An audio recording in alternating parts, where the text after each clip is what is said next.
How does the commandment of love find its expression in the reality of our society and culture?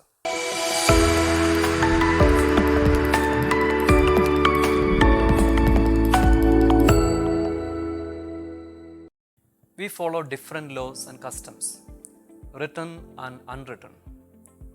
Why are we told that the love of God and love of neighbor is the standard for any other law? Love is the one thing that cannot hurt our neighbor. That is why love is the reference point for all other commandments. This love is reflected in living of the gospel, the experience of the kingdom of God in everyday reality. The gospel in action asks us to deny ourselves, facing the crosses to be taken up.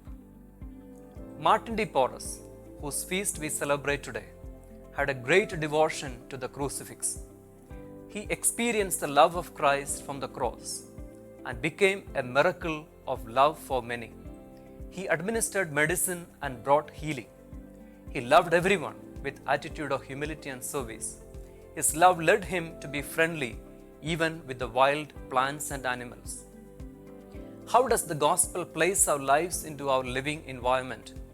Pope Francis often said, "Let us build bridges of love so that the voice of the periphery with their weeping, but also with their singing and joy, provoke not fear, but empathy in the rest of the society."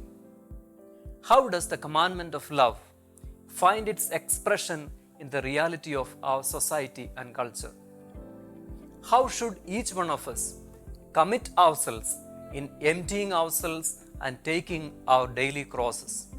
In a recent message on the occasion of the 4th World Meeting of Popular Movements, Pope Francis asked for changing socio-economic structures that are destructive. He asked pharmaceutical companies to release patents and make vaccines available, upholding the humanity. In the name of God, I ask financial groups and international credit institutions to allow poor countries to assure the basic needs of their people and to cancel those debts that so often are contracted against the interests of those same people. In the name of God, I ask the great extractive industries, mining, oil, forestry, real estate, agribusiness, to stop destroying forests, wetlands and mountains, to stop polluting rivers and seas, to stop poisoning food and people. In the name of God, I ask the great food corporations to stop imposing monopolistic systems of production and distribution that inflate prices and end up withholding bread from the hungry.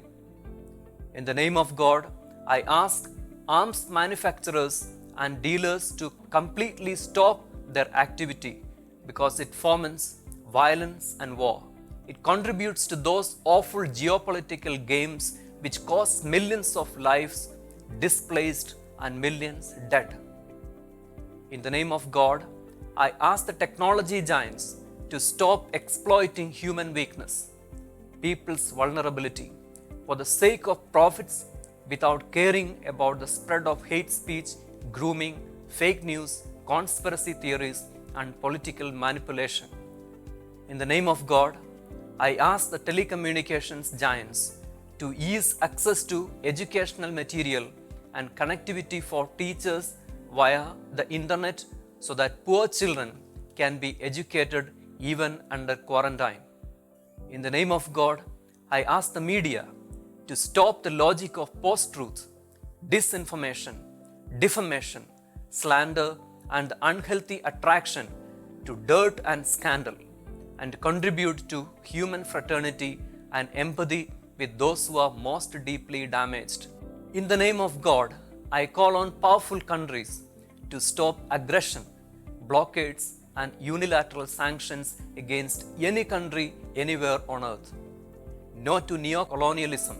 Conflicts must be resolved in multilateral fora, such as the United Nations.